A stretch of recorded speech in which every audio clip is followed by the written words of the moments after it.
ఒకటి కాదు రెండు కాదు ఏకంగా 800 అక్రమాస్తులు కూడగొట్టాడు. ఏపీ ప్రజారోగ్య శాఖ ఇంజనీరింగ్ చీఫ్ పాండురంగారావు ఆస్తులు చూసి ఏసీబీ అధికారులే నోళ్లు వెళ్లబెడుతున్నారు. ఏసీబీ చరిత్రలోని అతి పెద్ద అవినీతి అనకొండ పాండురంగారావు అని చెబుతున్నారు అధికారులు. రెండో రోజు ఆయన ఆస్తులపై దాడులు కొనసాగుతున్నాయి. అయితే విచారణకు పాండురంగారావు సహకరించడం లేదు. దీంతో తనిఖీలు ఆలస్యమవుతున్నాయి. ఏపీలో సగానికి పైగా జిల్లాల్లో తన సామ్రాజ్యాన్ని విస్తరించాడు పాండురంగారావు.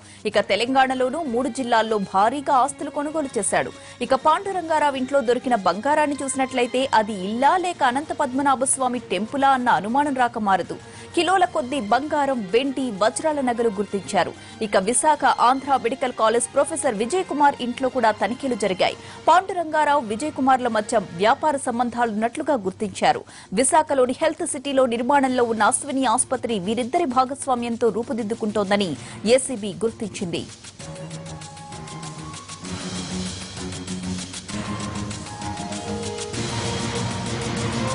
అవినీతి చరిత్రలోనే ఇదొక విశ్వరూపం. ఏసీబీ చరిత్రలో సంచలనం. పాండురంగారావు ఆస్తుల చిట్టా చూసి అధికారులకే దిమ్మ తిరిగిపోతోంది. పాండురంగారావుకు మొత్తం 42 స్థలాలున్నట్లు గుర్తించారు. ఒక్క గోదావరి జిల్లాల్లోనే 25 ఎకరాల వ్యవసాయ భూమి ఉంది. హైదరాబాద్ లో ఎకరం విస్తీర్ణంలో కమర్షియల్ ఫ్లాట్ ఉంది. అలాగే హైదరాబాద్ తో పాటు విశాఖ, కృష్ణా జిల్లాల్లో సైతం విలాసవంతమైన ఇళ్లున్నాయి. కోడలి కోసం ఏకంగా 6 కోట్ల రూపాయలతో అధునాతన ఆసుపత్రిని నిర్మిస్తున్నట్లుగా అధికారుల తనిఖీల్లో బయటపడింది. ఉన్న ఆస్తుల్ని పూర్తిగా లెక్క కట్టాలి అంటే ఇంకా సమయం పడుతుందని చెబుతోంది ఏసీబీ. భారీగా డాలర్స్, రద్దయిన పాత నోట్లను కూడా ఏసీబీ అధికారులు అతని ఇంట్లో స్వాధీనపరుచుకున్నారు.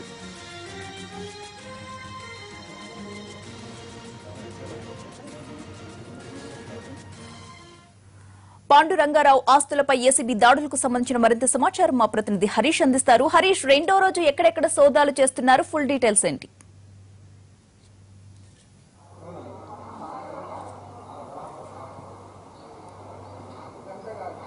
ప్రజారోగ్య శాఖకు సంబంధించి ఇంజనీరింగ్ చీఫ్ పాండురంగారావు ఇంట్లో రెండో రోజు కూడా విస్తృతంగా తనిఖీలు కొనసాగుతున్నాయి. ఏసీబీకి సంబంధించినటువంటి అధికారులు సెంట్రల్ యూనిట్లో ఉన్నటువంటి డైరెక్ట్గా ఏసీబీ డీజీ ఠాగూర్కు సంబంధించినటువంటి ప్రత్యేకమైన యూనిట్ ఉంటుంది. ఆ యూనిట్కి సంబంధించినటువంటి అధికారులు ప్రత్యేకించి పాండురంగారావు ఇంట్లో రెండో రోజు కూడా తనిఖీలు కొనసాగుతున్నటువంటి పరిస్థితి. పాండురంగారావుతో పాటుగా కుమారులు, కుటుంబ సభ్యులకు సంబంధించినటువంటి విచారణ కూడా ప్రస్తుతం కొనసాగుతుంది. లోపల పాండురంగారావు, అతని కుమారులను కూడా ప్రస్తుతం ఏసీబీకి సంబంధించినటువంటి అధికారులు విచారిస్తున్నారు. ఈ విచారణకు సంబంధించినంత వరకు కూడా నిన్నటి నుంచి కూడా పాండురంగారావు ఏసీబీ అధికారులకి సహకరించడానికి నిరాకరించడం, అడిగిన దానికి సమాచారం చెప్పడానికి కూడా సహకరించకపోవడంతోనే ప్రస్తుతం రెండో రోజు కూడా ఇంకా ఏసీబీకి సంబంధించినటువంటి అధికారులు తనిఖీలు కొనసాగుతున్నాయని చెప్పి కూడా అధికారులు చెబుతున్నారు. ఆస్తులకు సంబంధించినటువంటి చిట్టాలు కోకొల్లలుగా బయటపడుతున్నాయి. ఒక మినీ స్టోర్ లాగా బంగారం, వెండి ఆభరణాలు, అదేవిధంగా ఎలక్ట్రానిక్స్కి సంబంధించినటువంటి ఆభరణాలన్నీ కూడా ప్రస్తుతం పాండురంగారావుకు సంబంధించినటువంటి ఇప్పటికే అధికారులు స్వాధీనం చేసుకున్నారు. అయితే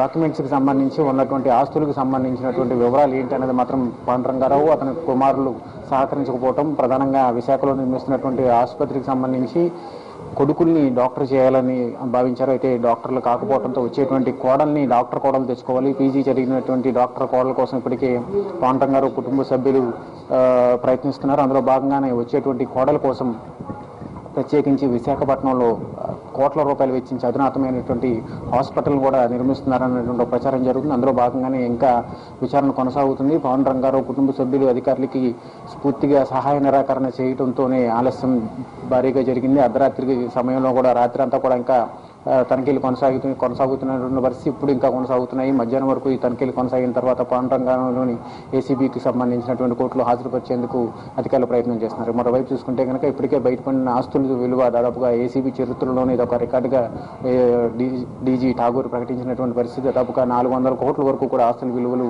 ఉన్నాయని చెప్పి కూడా అధికారులు ప్రాథమికమైనటువంటి నిర్ధారణకు వచ్చినటువంటి పరిస్థితి. ప్రస్తుతం ఇట్లో ఇంకా తనిఖీలు కొనసాగుతున్నాయి. రాష్ట్ర వ్యాప్తంగా 13 ప్రాంతాల్లో ఏసీబీ ఈ దాడులకు సంబంధించినటువంటి తనిఖీలు కొనసాగిస్తున్నటువంటి పరిస్థితి. మొత్తం మీద ఈ ఏసీబీకి సంబంధించినటువంటి అధికారులు ఇటీవల దూకుడుగా వ్యవహరిస్తున్నటువంటి నేపథ్యంలో ప్రజారోగ్య శాఖకు సంబంధించినటువంటి అధికారులు ఈ రకమైనటువంటి అవినీతికి బలపడటం, కీలకమైన స్థాయిలో ఉన్నటువంటి ఇంజనీరింగ్ చీఫ్ స్థాయిలో ఉన్నటువంటి అధికారి ఈ రకమైనటువంటి ఆస్తులను కూడబెట్టడం వల్ల భారీగా జరిగినటువంటి అవినీతి ఆరోపణలు ఎదుర్కొంటున్నటువంటి పరిస్థితుల్లో భాగంగానే పాండురంగారావు కార్ డ్రైవర్ కుటుంబ సభ్యులతో పాటుగా కార్ డ్రైవర్ను కూడా పోలీసు ఏసీబీకి సంబంధించినటువంటి అధికారులు 3 గంటల పాటు విచారించారు. ఎవరెవరు వస్తున్నారు, ఉదయాన్నే ఎవరెవరు ఇంటికి వచ్చేవాళ్ళు అన్నటువంటి ప్రాథమికమైనటువంటి సమాచారం కూడా సేకరించారు. ఇక ఆదివారం సెలవు దినాలకు వస్తే కనుక భారీగా పాండురంగారావు ఇంటి వద్ద అధికారులు కానీ కాంట్రాక్టర్స్ కానీ గుమిగూడతారు. తెల్లవారుజామునే ఇంటికి వచ్చి ఆయనతో మాట్లాడి లావాదేవీలకు సంబంధించినటువంటి వ్యవహారంలో సెటిల్ చేసుకునేటువంటి వ్యవహారం ఉందని చెప్పి కూడా ప్రాథమికంగా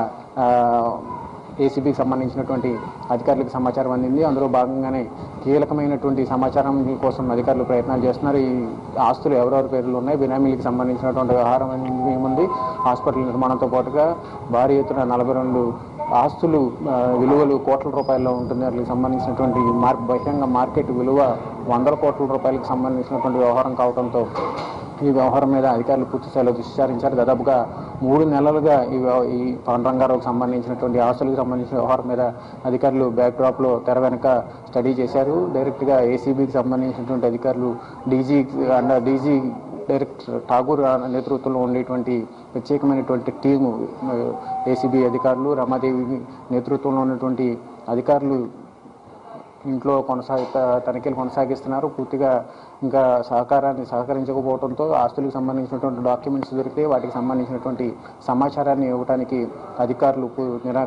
అధికారులకి పాండురంగారావు నిరాకరిస్తున్నటువంటి నేపథ్యంలో ఇందుకు సంబంధించినటువంటి డాక్యుమెంట్స్కి సంబంధించినటువంటి వ్యవహార లావాదేవీలు, బ్యాంకు లాకర్లు ఇంకేమైనా ఉన్నాయా, లాకర్లు ఉంటే కనుక అందులో ఏమున్నాయి అన్న దాని మీద కూడా విచారణ కొనసాగుతున్నటువంటి పరిస్థితి. వ్యవహారంలో కీలకంగా మారినటువంటి పాండురంగారావు కుటుంబ సభ్యులకు సంబంధించినటువంటి విచారణ ఇంకా కొనసాగాల్సినటువంటి పరిస్థితి కనిపిస్తుంది. అందులో భాగంగానే ప్రస్తుతం అధికారులు కుటుంబ సభ్యులకు సంబంధించినటువంటి ఆస్తుల్ని విచారిస్తున్నటువంటి పరిస్థితి కనిపిస్తుంది. ఎక్కడెక్కడ డాక్యుమెంట్స్ ఉన్నాయి, ఏమేమి విచారణ చేసేటువంటి పరిస్థితి ఉంది. పూర్తిగా సహకరించకపోవడంతో వచ్చేటువంటి ఇబ్బందులను దృష్టిలో పెట్టుకుని పాండురంగారావు కూడా అధికారులకి సహకరించాలని చెప్పి కూడా కోరుతున్నప్పటికీ కూడా ఇటు పరిస్థితుల్లో పాండురంగారావు తన నోటి ద్వారా 4 ఆస్తులు అని చెప్పి దానికి సంబంధించినటువంటి సమాచారం అందించినటువంటి నేపథ్యంలో భారీగా తనిఖీలు జరుగుతున్నాయి. ఇంకోవైపు 24 గంటలుగా జరుగుతున్నటువంటి తనిఖీలు ఇంకా ఆలస్యమయ్యేటువంటి పరిస్థితి కనిపిస్తుంది.